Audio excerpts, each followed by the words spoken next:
This is why you're still thinking about food 24/7, even though you're not restricting anymore. What do you do if you binge out of habit? If you have some excess storage, excess weight, fat that you want to get rid of. Binge eating is not just about how much you're eating, but rather the feeling that you get while eating. Binge eating, anorexia, orthorexia, or any other kind of eating disorder really seems to be making its rounds on TikTok, on Instagram Reels, or even here on YouTube. And so too, with it, do the grifters come to play. Hello, I like money. Today, specifically, we are going to explore the problematic things that are happening in this specific corner of the internet. Today, we'll discuss the dangers associated with seeking help for an eating disorder from an individual who is unregulated and unqualified, instead of going to, I don't know, someone like a therapist for your issues. We're going to explore some of the misguided examples that are being shared by a lot of these coaches who claim to be able to help you heal your relationship with food. And I think it's really important to understand that none of the content that I am sharing in this video is to shame anyone for decisions you are making in your journey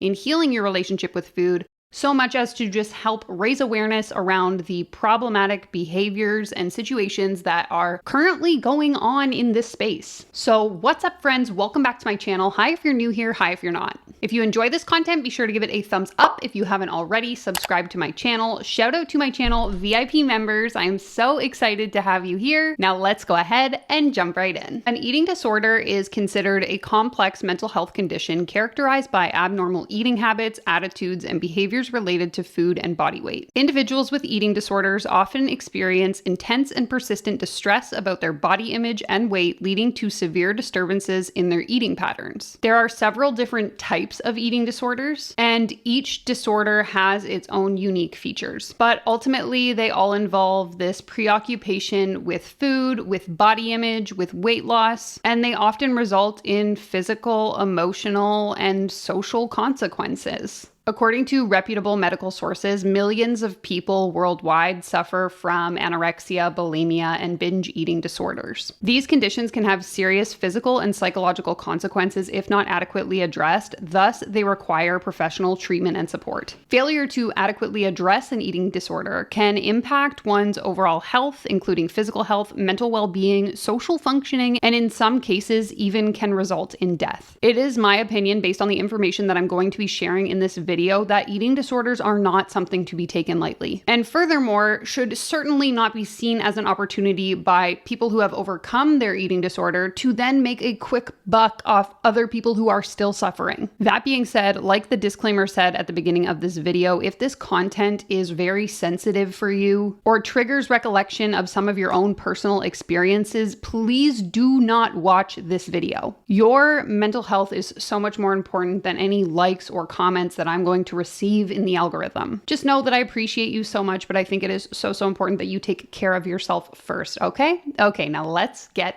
into it. Now, what I've been seeing and what has been brought to my attention by a number of people who watch my content here on my channel is this rise in unregulated and untrained professionals offering to help people with their eating disorders on a variety of platforms. They come in the form of binge eating coaches, body image coaches, intuitive eating coaches, and so on and so on and so on. These individuals present themselves as coaches or advisors or consultants, despite the fact that they have no formal training or accredited background in whatever it is they're coaching on. Sure, they might have anecdotal personal experience, or maybe they did some kind of online certification, but if you've watched any of my content about the life coaching industry, like this video right here, you should know my thoughts on these online certification programs. Basically, the story is that anyone can start a certification program and certify people in whatever they want. There's no real rules or regulations about what has to be included in the program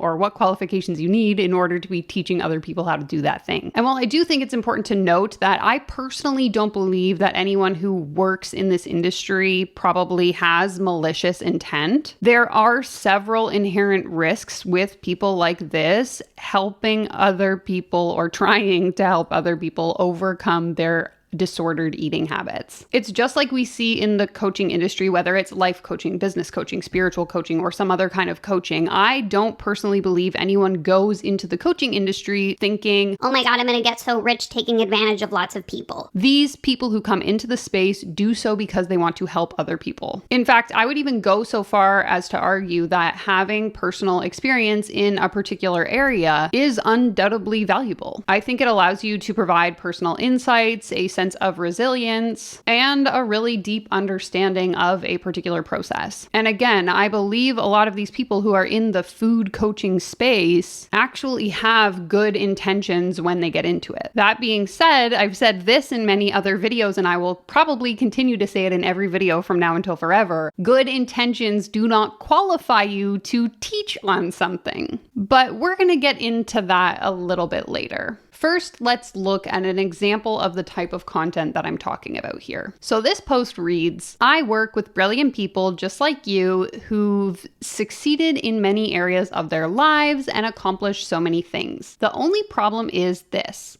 You have a secret and you're done with it. You've been binge eating for years and you're just too smart for this. I was a secret binge eater for more than 30 years.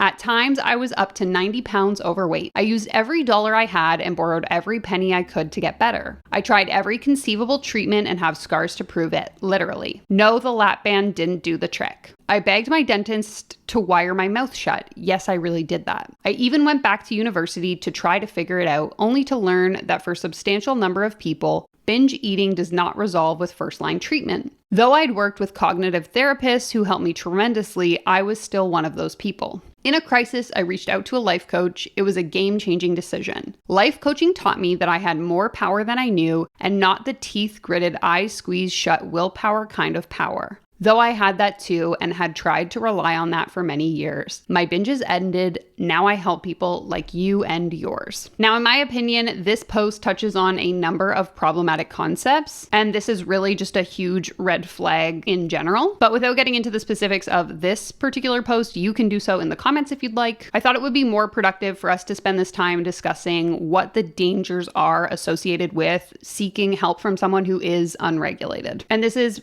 in the context of eating disorders specifically. Like I've already alluded to, and much like we see in all facets of the coaching industry, I'm going to assume that many of these binge eating, intuitive eating, body image coaches don't actually have the necessary education, training, or expertise to truly understand the complexities of eating disorders. In fact, of the multiple profiles I looked into for the purpose of this video, there was only one who was a registered dietitian. The others either had no qualifications listed whatsoever, were some kind of life coach, or boasted some sort of one-off intuitive eating certification program, which again, in my opinion, really holds no merit. And so as a result, it's my opinion that this process of blind teaching, guiding, or coaching can lead to improper advice and potentially exacerbate the condition of an individual who is seeking help. Furthermore, the risk of the spread of misinformation in this kind of circumstance is incredibly high. Unlicensed individuals may knowingly or unknowingly promote harmful dieting practices, encourage extreme weight loss, or advocate for dangerous behaviors, all of which in some circumstances could be life-threatening. Lastly, I think it's really important to mention and understand the risks associated with delaying the seeking out of professional treatment or help. Eating disorders require an incredibly complex and comprehensive approach from licensed medical professionals and therapists. Now, before I, a talking head on the internet with no formal education in eating disorders, continue to sit here and lecture you on the dangers associated with seeking unprofessional help, I'm going to let somebody who is a little bit more educated in this area speak on this topic. So I'm going to pass it over to one of my subscribers, Ruth, who actually happens to be not only a licensed psychotherapist, but she actually specializes in trauma and disordered eating. And I think that she can explain this much more eloquently than I. So let's hand it over to her. Eating disorders are much more complex than most people believe. They are trauma-based coping mechanisms that kind of swoop in like a defective superhero to try and save the day when we're trying to deal with very present or unprocessed trauma. Each eating disorder has a very different way in which it does this. For example, binge eating disorder allows us to detach from our trauma temporarily. Eating disorders like orthorexia try to make us perfect so we don't need to relive those traumas ever again, whereas ARFID is a much more avoidant eating disorder, but all have the same function, distancing ourselves from our trauma. With this in mind, it's really important to know that if you are suffering from disordered eating or full-blown eating disorder, it's really important that you seek out the support of a registered professional like a doctor, psychologist, or therapist.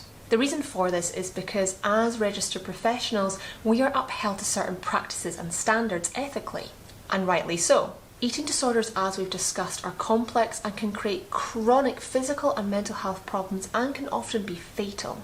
By working with a registered professional, you can know that you are getting the care that you deserve, and if you're not, you can go and report that registered professional. It often takes a multidisciplinary team of registered professionals like myself in psychology, dietitians, psychiatrists to help you fully recover, as each person plays an important but significant role in helping guide you through your recovery. I think oftentimes binge eating specifically is kind of pushed out of the realm of eating disorders, where in actual fact bulimia and binge eating disorder remain two of the top eating disorders here in the UK, with anorexia accounting for less than 8% of cases. That's not to minimise anorexia, but more just to point out that binge eating is a very serious form of disordered eating. I'd be very wary of anybody who's suggesting without appropriate qualifications that they can work with your disordered eating symptoms like binging. We go through rigorous training in our field. I myself have spent 8 years in higher education. So please, when you are looking to work with somebody to work on your disordered eating, please make sure that you are working with a registered professional who will be upheld to ethical standards like myself.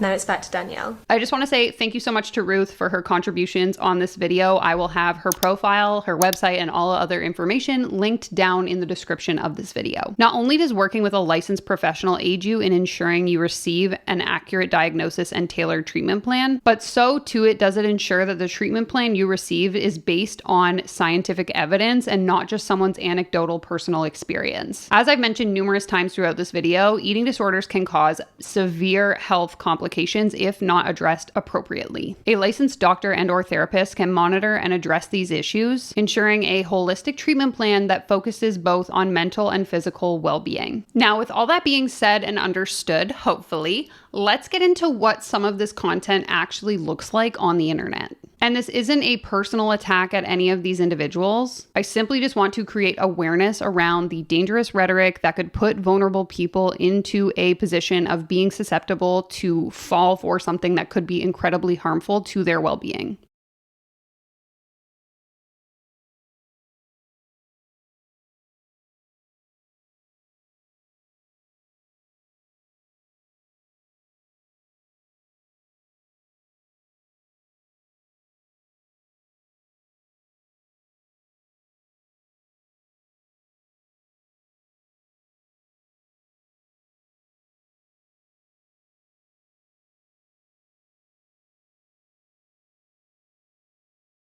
So while on the surface, this post might seem like it could be relatable to a lot of people, I am here to be critical. First things first, I think it's important to address the choice of words that are used here. So in this video, she uses terms like 2 decades of disordered eating and body shame and new life of joy and freedom, which will appeal to the emotions of a potential client. And honestly, this kind of parallels the same experience I had when I fell prey to a business coach that scammed me out of $4,500. I had this experience where I saw this woman and I essentially felt like, she has the same experience as me, and now she has this business that I want. She must have the secret that I am looking for. And it's this type of emotional appeal that can really cloud our judgment and make vulnerable people more likely to trust and follow an individual without taking time to think about it critically. Another major thing that I think is missing here, and listen, I get it, it's an Instagram reel, it doesn't always provide a ton of context, is that given the nature of how sensitive this type of material is, I think it's really important to discuss the complexities that come with trying to overcome something like disordered eating. And that includes the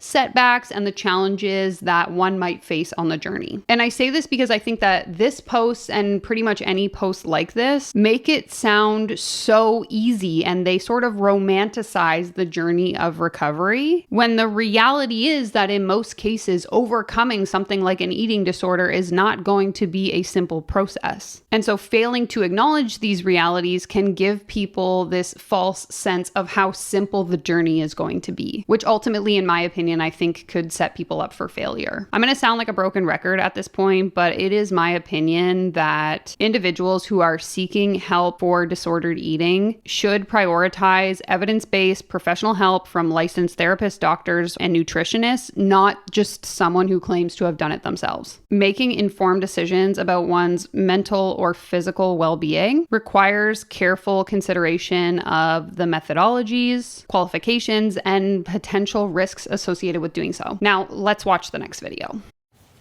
I want to give a bit of a different perspective on food addiction as somebody who previously felt like they struggled with food addiction, and also somebody who has struggled in the past with other addictions, particularly alcohol. I struggled in the past with addiction to alcohol. So I am very familiar with what it feels like to struggle with an addiction, and a lot of the same ways that I felt that addiction, how that came up in my life, the addiction to alcohol, it really did feel the same way with food. So I totally thought that I was addicted to food as well. But the difference is with the alcohol addiction, I completely removed alcohol and that's it. I don't struggle with that addiction anymore because I just cut it out. Can't cut food out, right? So with food, I took a completely opposite approach, and I started allowing myself to eat all foods that I had previously restricted and told myself were off limits. And that along with therapy, along with learning to love and accept my body as it is, along with no longer pursuing weight loss and trying to change my body and how it looks, all of that stuff together, I no longer struggle with food addiction or feeling addicted to food. Here's my other perspective though. I definitely feel like I was addicted to dieting. Like that thrill of starting a new diet, I would crave it. That's what I was really addicted to. Okay, I will give her credit for mentioning therapy. We love to see that. However, if you've watched some of my content, any of my live streams, you may or may not know that addiction in general is like a pretty sensitive topic for me. And the fact that this person is comparing their experience and struggles with food to their past experience struggling with alcohol addiction is a little bit icky to me. And by framing it this way, what I think they're trying to do is create this sort of emotional attachment between addiction and their food struggles. And yes, food addiction is real. I am not trying to say that it's not. And I'm not trying to like downplay the severity of suffering from food addiction. But the way that this creator is minimizing how she was able to overcome both of those challenges, to me, is the part that just seems a little off. And again, it's much like we saw in the last video where she's not really addressing the challenges that come with overcoming addiction. She basically tells this story about how she just cut off alcohol and now she's not addicted to alcohol anymore. Which, if you know anything about addiction, like that's literally not how it works. And to say that cutting out alcohol is the way to overcome addiction is really just upsetting to me, and I don't like it. Again, in doing so, not only is she downplaying the complexities of addiction, but in my opinion, she's also kind of suggesting that in order to overcome food addiction or struggles with food, any kind of disordered eating, the solution is really simple. Like, oh, I just discovered the problem was XYZ, and so I overcame it, and now I'm better. In the context of food addiction, she's basically just summing it down to one little simple approach. Just allow yourself to eat everything, and you won't have any guilt at all. And it's my opinion that sharing this narrative really just kind of negates the fact that everyone who struggles with disordered eating does so for a variety of different reasons. And each individual's experiences are going to vary drastically. And issues related around food are often deeply rooted in other complex issues. It really just is not the vibe. Let's move on to another post. Okay, so next up we have the caption from an Instagram post. The actual post itself is just a selfie of this individual, and I'm not in the business of doxing anyone, so I thought we would just read the caption together. Are you sick of worrying about food and weight? Tired of overthinking what to eat and when? This week I'm launching my brand new one-on-one coaching program, Food Freedom Solution. For some years now, I have been supporting women just like you to heal their relationship with food so they can find freedom in eating, understanding their emotions, and learning to love their bodies. What do my clients have in common? All consuming food thoughts, confused about what, when, and how much to eat. They feel addicted to the sweet stuff and can't seem to stop eating once they start. They feel so out of control with some foods that they can't have them in the house. They've tried so many diets and protocols, lifestyle changes to fix their food issues, but nothing has helped. They feel unhealthy, unhappy in their bodies, and just want to be able to eat like a normal person. Here are some of the results they experienced after joining my program. From daily out of control binges to being completely binge free, from being obsessed with food rules, never able to eat out or go on holidays, to traveling to new countries,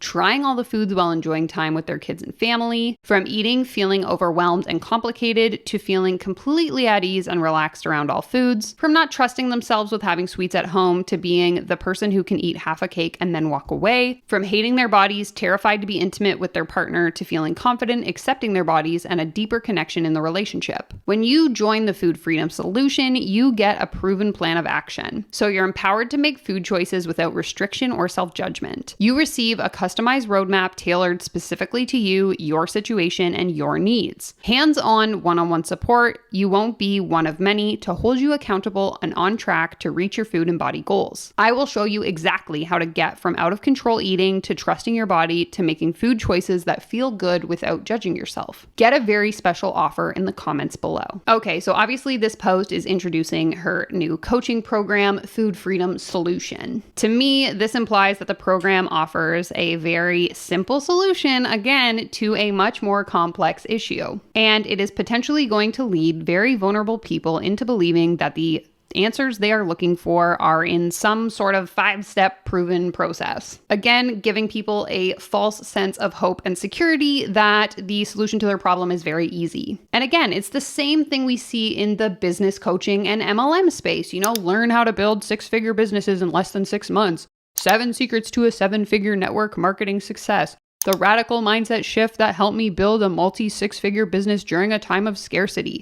And I say it in every video on this channel, but if it sounds too good to be true, it probably is. And just as we see as a marketing tactic in any of the other coaching spaces, we are seeing it here in the food space. This post outlines specific outcomes that clients might achieve, as well as personal experiences of other people who have allegedly taken the program. And while sure, some of these results seem positive, it's the direct cause and effect relationship between the program and the results that seems a little bit problematic to me. Very oversimplified, if you will. And so I think this sets really unrealistic expectations for vulnerable people, again, who are seeking a solution and want it to be easy. It's the same thing we see over and over again in all of these spaces. The urgency, the scarcity, the exclusivity, and it's all to get you to jump in without thinking too much about the potentially negative consequences. Now, my friends, I have literally like 10 more pieces of content we could react to. So if you want a part 2 to this video, please let me know in the comments below. If you have experience working with an intuitive eating, binge eating, some kind of body image coach, please consider filling out my scam stories form linked down below. That's going to be it for today's video. Again, huge shout out to Ruth for her contributions and the idea for creating this video. I appreciate that so much. Please be sure to check her out. If you liked this video, give it a big thumbs up, subscribe to my channel if you're not already, and I'm going to leave you with this video right here next. So take care, comb your hair, and I'll see you in the next one. Bye!